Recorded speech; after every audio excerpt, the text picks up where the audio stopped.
Preocupante: mar Mediterrâneo totalmente saturado de forças navais. Quer ficar por dentro dos acontecimentos da área militar em tempo real? Só entrar no Twitter do canal. O link está na descrição do vídeo. O aumento na escalada de tensão entre Ankara e forças apoiadas por Moscou no noroeste da Síria, mais precisamente na fronteira, foi percebida após 33 militares turcos serem mortos em ataques aéreos do governo sírio em Idlib. E o fato movimentou todo o contexto geopolítico da região, resultando no deslocamento ainda mais veloz de imigrantes sírios em direção à fronteira com a Grécia, que não recebeu muito bem os refugiados e autorizou a guarda costeira a usar gás lacrimogênio, arpões e violência contra os indivíduos. Para piorar ainda mais, as forças armadas turcas não deixaram o evento barato. Houve uma grande retaliação ao invocar uma frota importante de aeronaves remotamente controladas, também conhecidas como VANTs ou drones, que desferiram diversos ataques aéreos sobre dezenas de unidades blindadas do governo sírio, veículos blindados de transporte de pessoas e sistemas de defesa aérea, o que interrompeu drasticamente o avanço da Síria em direção a Idlib.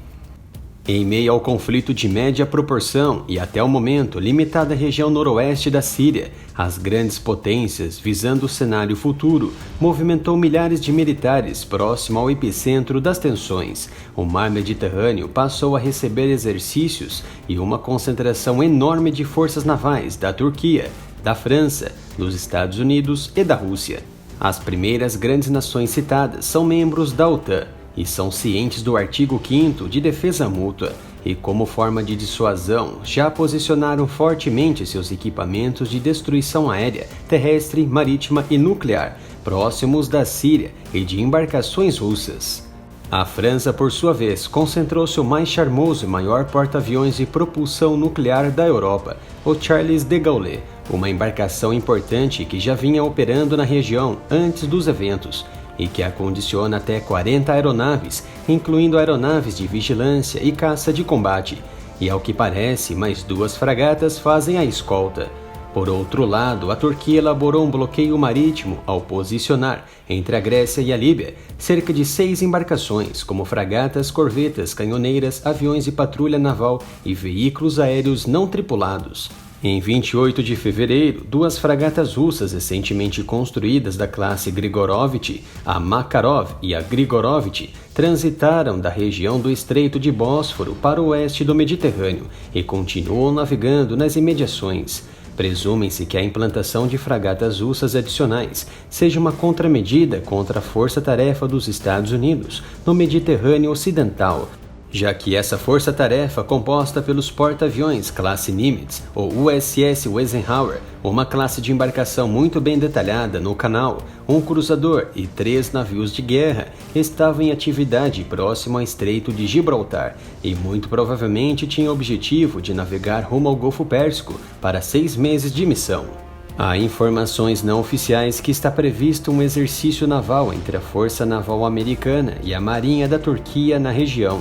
Porém, nada foi informado oficialmente por ambas as partes. Entretanto, por meio do comunicado oficial da própria Marinha Americana, o USS Eisenhower e o porta-aviões francês Charles de Gaulle participaram de exercícios de interoperabilidade no mar Mediterrâneo na data de 3 de março. Essa oportunidade única permitiu aos pilotos dos esquadrões de ambas as marinhas pousar e decolar nos 2 convés de voo, enquanto os líderes de cada grupo de ataque se reuniram a bordo de ambas as transportadoras para uma excursão e a oportunidade de observar seus respectivos pilotos operando a bordo de uma embarcação naval estrangeira. O grupo de ataque do Eisenhower está conduzindo operações na 6ª Frota dos Estados Unidos para apoiar operações de segurança marítima em águas internacionais, ao lado dos aliados e parceiros, e neste momento servindo de dissuasão ao conflito no Oriente Médio. Resta saber se as conversações entre os russos e turcos já se iniciaram na busca de um cessar-fogo breve na Síria, mas que seja suficiente para minimizar as tensões e promover acordos de paz ou novas ações bélicas.